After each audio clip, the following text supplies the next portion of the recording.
BBOR Black Box Online Radio, coming to you from West Virginia. BlackBoxNed88 on Instagram for the bonus podcast. And just a quick reminder, every Monday is Zodiac Mondays. Wednesday is an Ask Me Anything. That's an AMA, so please drop your questions below for things that you would like discussed here on the show. And Friday is an Anything Goes. Any subject is fair game, mostly talking about true crime, serial killers, the Zodiac Killer, but any subject is welcome.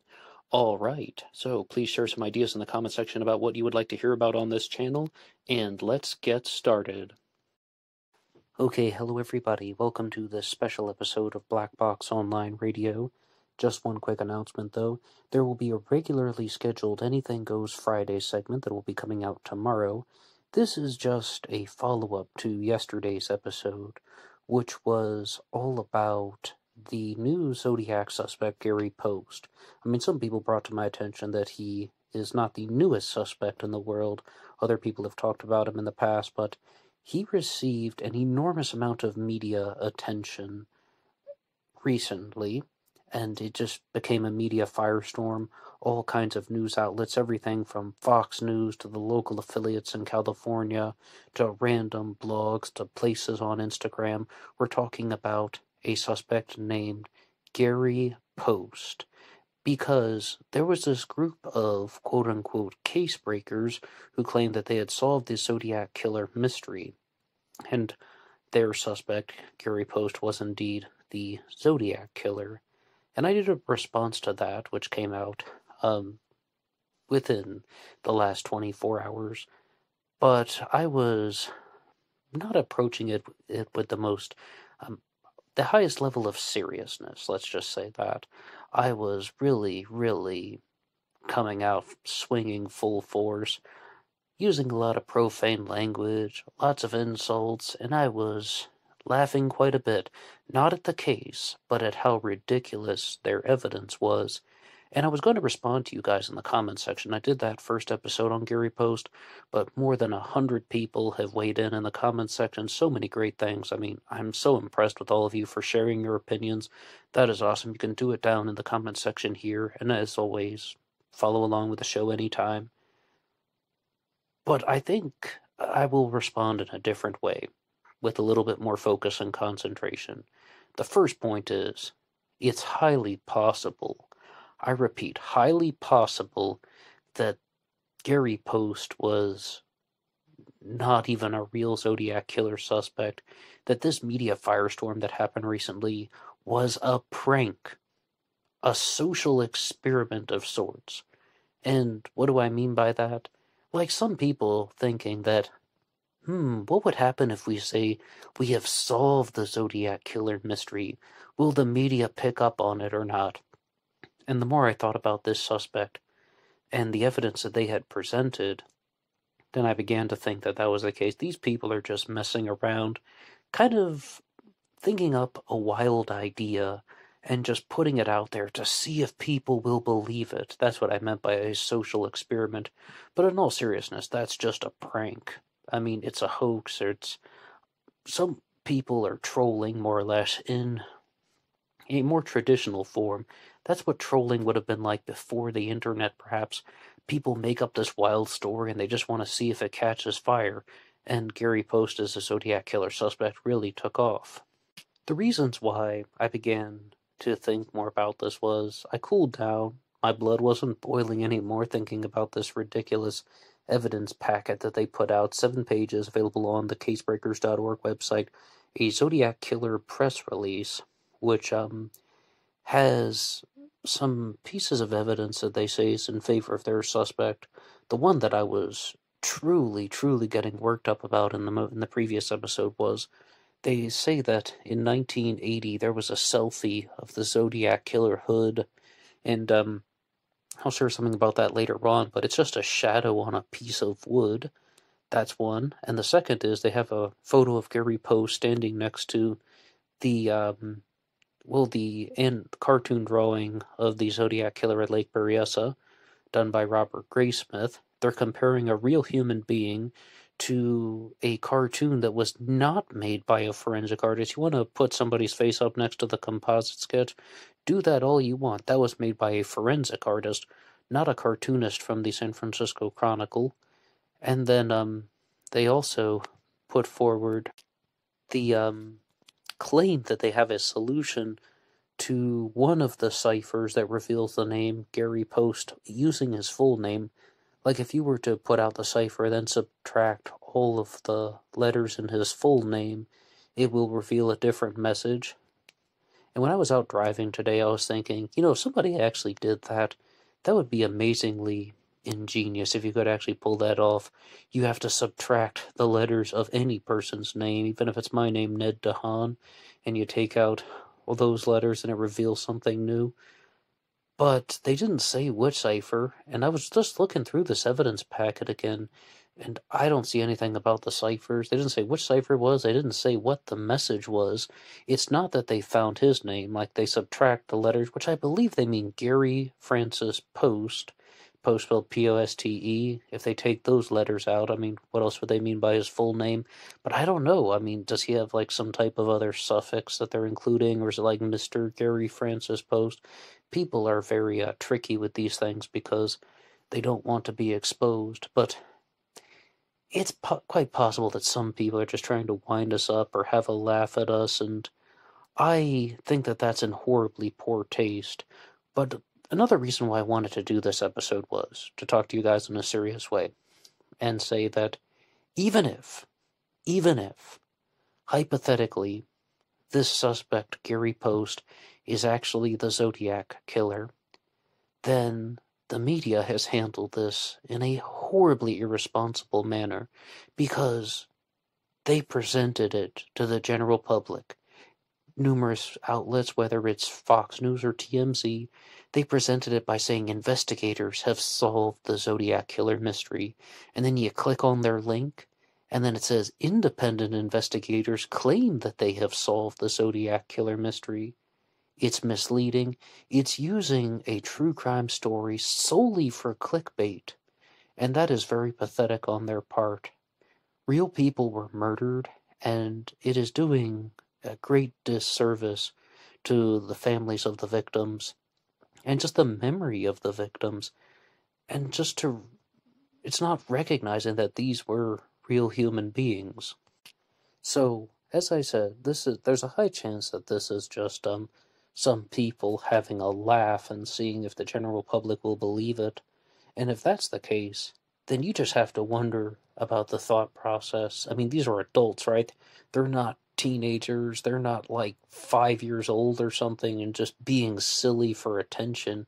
I really hope that they are not making up a fake story just to see if they can get people to believe it, because it's for a similar reason, but the amount of effort that would have to go into creating a fake true crime story just to test the waters of the general public, that is unnecessary. It's a waste of time. They could be putting those efforts to actually trying to solve the Zodiac killer mystery instead of making up some wild and wacky story. And I really thought about it because just looking at some of the evidence, comparing a human being to a cartoon drawing, using a photo of a shadow on a piece of wood and saying that it's a silhouette of the Zodiac killer hood, I was like, this might not be real. These people might just be messing around, and I don't know that for certain. I'm not a psychic or a mind reader, but I just began to think that this is a little bit too far out.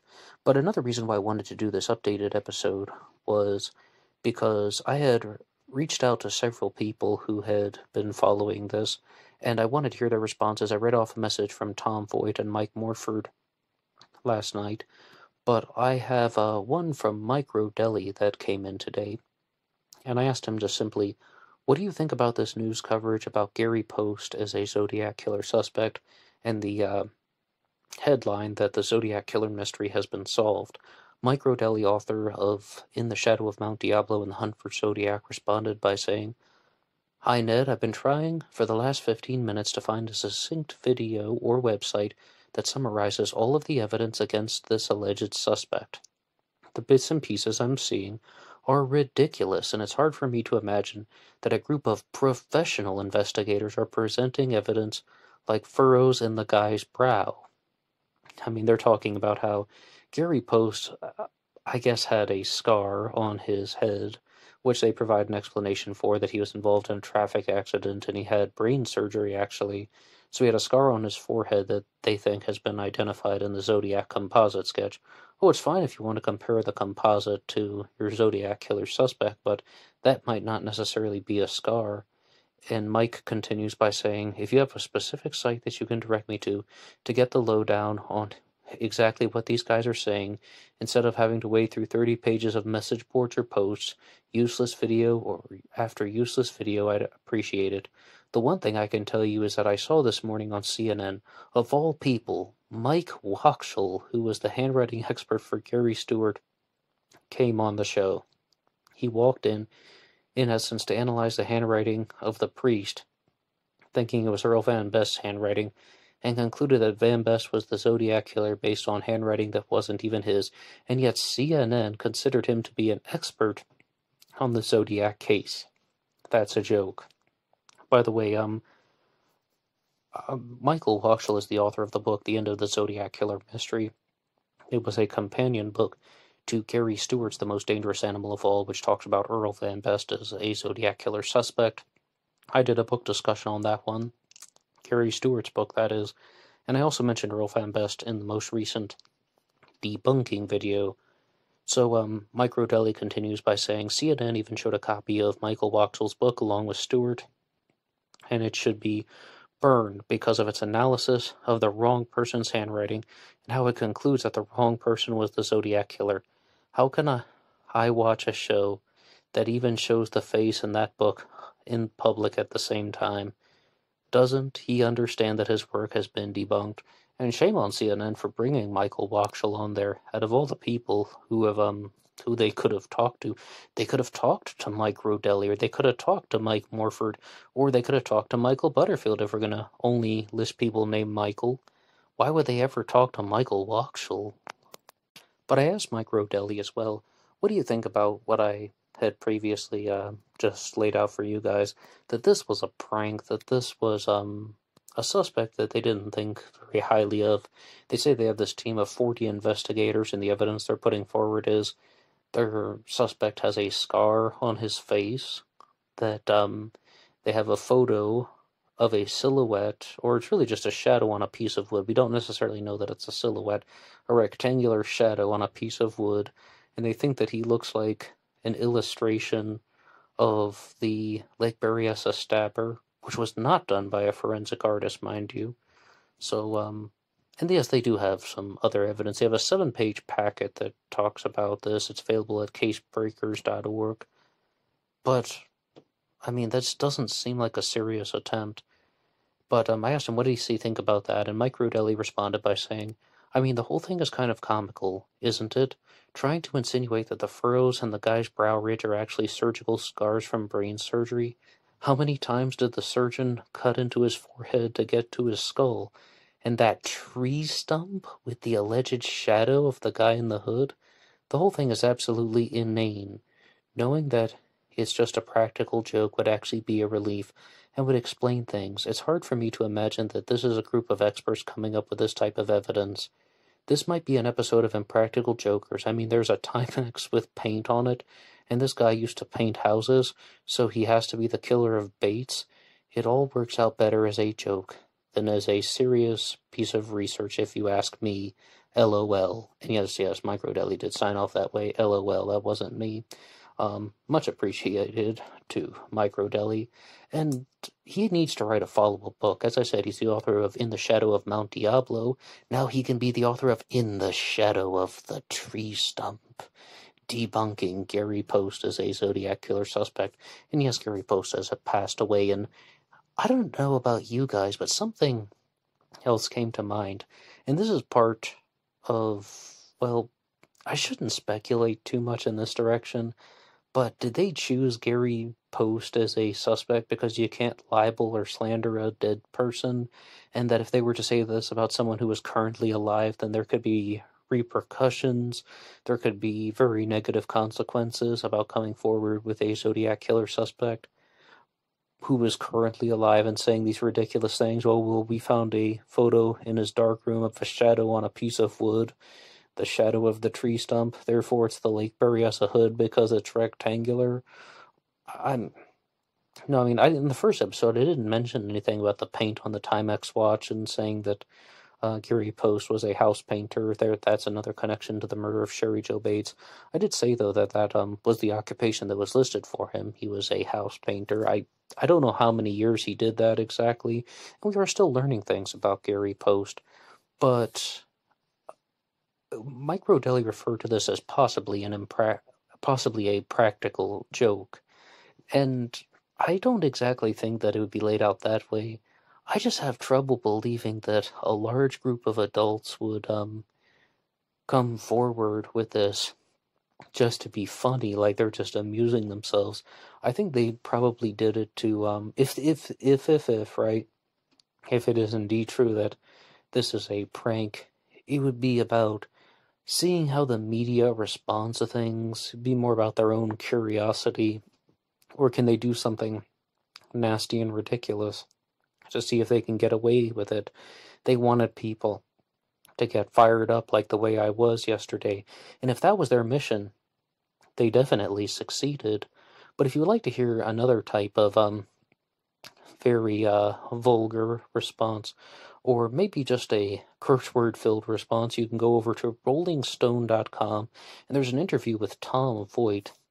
He sent me a link to his Rolling Stone interview, and I read it, and there are a lot of things in it about how this is bullshit, it's fucking wrong, it's hot garbage, all that good stuff. But I can see why Tom Voigt was so heated and fired up about it, because of how ridiculous and nonsensical their evidence was. And I have openly said it. If Gary Poste is the Zodiac killer, I will apologize to case breakers. I will say that I was wrong and that they were right. Yeah, I'm not gonna hold my breath on that one. I mean, a deal's a deal, right? I will do that. However, I don't think that's gonna happen anytime soon. Now, I think it was Colonel Rib in the comments section who was asking me about why I was so outraged by Gary Poste as a Zodiac killer suspect when I didn't do that for other people. And he's like, why didn't you respond that way to Thomas Henry Horan, author of the Zodiac hoax theory? I mean, he's the creator of a lot of the theories involving the Zodiac hoax. He's the author of the book, The Myth of the Zodiac Killer is what I meant to say. But he's a chief proponent of the hoax theory that there wasn't a single Zodiac killer. Someone was writing letters taking credit for murders that he didn't commit. He's like, you also did an episode on the Zodiac Manson connection, the Zodiac Killer CIA connection, and why didn't you respond with that level of outrage?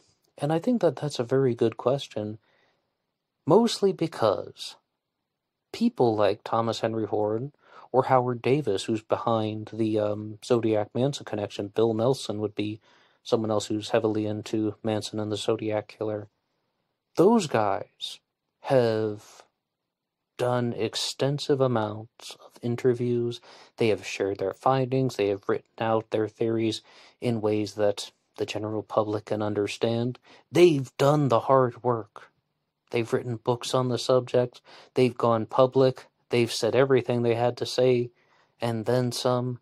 They've put in the time and effort to present their theory. So they're things that I can talk about.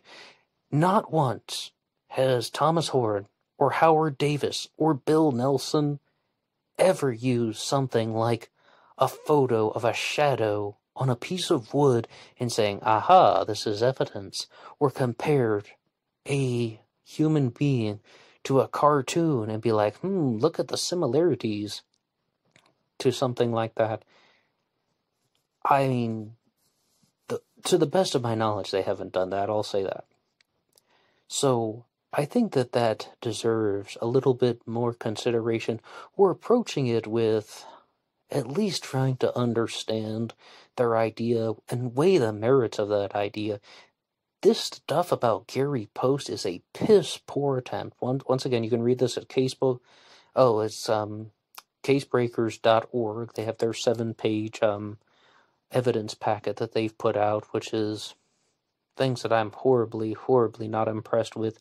It really centers around, they believe that line you see on the Zodiac's composite sketch is indeed a surgical scar that Gary Poste had. Now, Gary Poste was an ex-Air Force veteran. He was a house painter, someone who would have had access to wing walker shoes, I'm sure, someone who perhaps would have been a veteran who goes on to deal with maybe some type of psychological issue. I don't mean to be rough, but that definitely happens. And maybe a gifted underachiever. Those things you could say in favor of some guy like Gary Poste being the Zodiac killer, but did he actually do that? And then here's another reason why I was so, quote-unquote outraged. It goes back to a different Gary Stewart. I've been much more aware of this since Gary Stewart put out that book, The Most Dangerous Animal of All, when he published the book, and then he said he's waiting for his DNA results. Almost the same thing happened with Gary Poste. Granted, Gary Poste is a suspect, not the author of a book like Gary Stewart, but these people, the case breakers, they're like, we are trying to harvest the DNA. Well, why on earth are you saying that the case is solved before you have the DNA? It's just impractical. And now I will get to some of your comments about Gary Poste as a Zodiac killer suspect. Jason Hool writes, might be him, but if these codebreaker individuals want to be somewhat credible, they should wait until hard evidence and law enforcement confirmation, and until then it is just BS and the identity remains unsolved. Yeah, I agree. It doesn't appear like any law enforcement agency has signed off on this, and I think that that is a good observation. Now, we had several comments that came in from Rob S., who says, firstly, I couldn't thumbs down fast enough, and I was like, you jerk. But then Rob S. said that I'm recording this, and I was like, oh, you're cool. And he's like, he's recording this because he wants to hold me accountable if I actually am wrong, that Gary Poste turns out to be the Zodiac killer, and I'm going to have to apologize publicly to everyone. Well, alright, I'll apologize publicly to everyone. You're back to being a jerk. Sorry. But we have one from Mike J. O'Callahan who says, wearing a baggy shirt is not a crime. That was a quote from me in the last episode. I've been waiting for your reaction to the news since hearing about this last night. I'm in the UK. The first alarm bells rang when I heard they linked him to the Sherry Jo Bates murder. I just don't think the Zodiac killer did that, like yourself, Ned. I suspect this news will fade away and be forgotten about, unless, of course, they come forward with more information, which I doubt. Right. They could actually present things like solutions to the ciphers, or say that they do indeed have DNA, but this is, almost, well, I don't think they're going to do it, to be honest. I do love this next comment, though, from Crazy Inside Forever, who says, by the way, there's apparently another message that was revealed via his name. I'm interested in knowing what it says. I am, too. If they had all this info, why isn't it included in their press release? So we have a message from Richard Grinnell of ZodiacCyphers.com who says, best episode ever, Ned. It certainly made me laugh. I think the famous 5 or Secret 7 should come out of retirement, but don't knock the wood impression.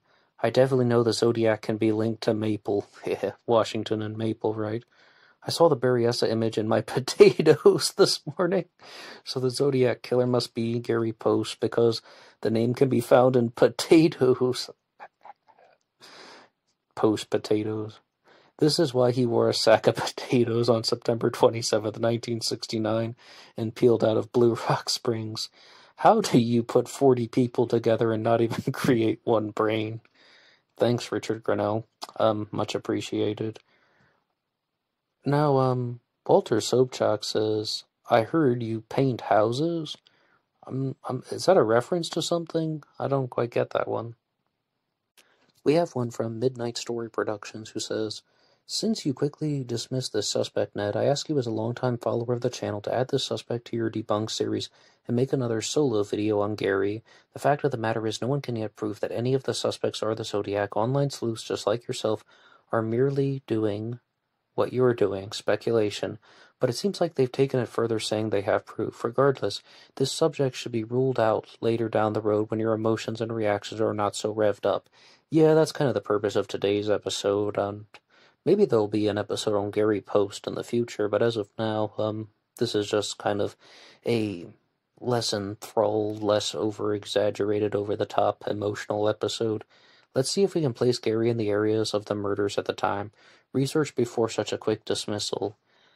I think the reason why I was giving such a quick dismissal yesterday was I was frustrated with the amount of effort that was put in to their press release and the reasons why they thought he was the Zodiac killer. He has a line on his forehead, and I mean, it's not even proven that the Zodiac killer had a scar on his forehead. I don't ever recall reading that in one of the police reports. I was just really, really disappointed in the presentation, and as Midnight Story Productions pointed out, my emotions were revved up, and once I calmed down, I began to think this was probably just some type of sick prank orchestrated by 40-plus adults, and I don't mean 40 people, I mean people over the age of 40. I know that kind of came out a little bit weird, but Colonel Reb says, "Why are you still reading MSM sites like Fox News, Newsweek, and TMZ?" Now, Tom Voigt even addressed that in his Rolling Stone interview, saying that Fox News broke the story. I thought it was TMZ, but TMZ became the source for a lot of the news coverage. Simply, they were the ones who distributed it. If you were to read all of the copied and pasted websites like Independent Investigators say they solved the Zodiac mystery, they're quoting the article from TMZ. Why am I reading those sites? Because of this Gary Post story. I don't normally read Fox News. I almost never read TMZ. I absolutely dislike the TMZ TV show. And it's nothing against Harvey Levin. I loved Harvey on the People's Court. I learned so much about the law from him. If you have a contract, you need to write time is of the essence on it. It'll save you a load of legal trouble. But also, I think that really does a disservice to your theory if TMZ is the one who is becoming the source for the media distribution. If you actually have a credible Zodiac killer theory, why do you have to go through the 30-mile zone? Why are you using TMZ? Why is TMZ covering your story at all and becoming the go-to origin point for your theory? So I think that is where we're going to have to leave it at for now. And if you would like to read more about Gary Post as a Zodiac killer suspect, Tom Voigt has an interview on Rolling Stone in print. You'll have to read up on that. Somebody else said that there's a 43-minute podcast out by some guy. I didn't recognize the name, but other people are talking about Gary Post. And I do want to be quite clear, even if I disagree with somebody, like the Zodiac Manson connection, Howard Davis and Bill Nelson, or even the Zodiac Killer CIA connection, all of those theories have actually put out info that can be evaluated. This was simply just messing around, and that's what I think this theory is. It's messing around. Tom Voigt called it hot garbage, but I think it's a dishonest attempt. I mean, to the best of my knowledge, people that Colonel Rep cited, Thomas Warren, Howard Davis, those guys are not intentionally deceiving me. I don't believe that they are. So I can talk about their material. And they're not afraid to come out in public and say, all right, here is my theory. These are the reasons why I think this. This is how I came about it. Not just messing around with the colors and lights on a tree stump more or less, hey, look, a shadow, therefore it's the Zodiac killer. The Zodiac even lives in the trees. I'm not going to get hyped up again. Anyway, thank you so much for listening to this, and please tune in tomorrow for the Anything Goes segment. But I'm going to say something at the beginning of that one, but there will be an AMA this weekend in place of the Debunked series, because I didn't do the AMA on Wednesday, and you guys were leaving so many excellent comments on the other episodes. I'm going to do the AMA on Saturday. Knock on wood and rich with possibility. That's all for me now. Until next time.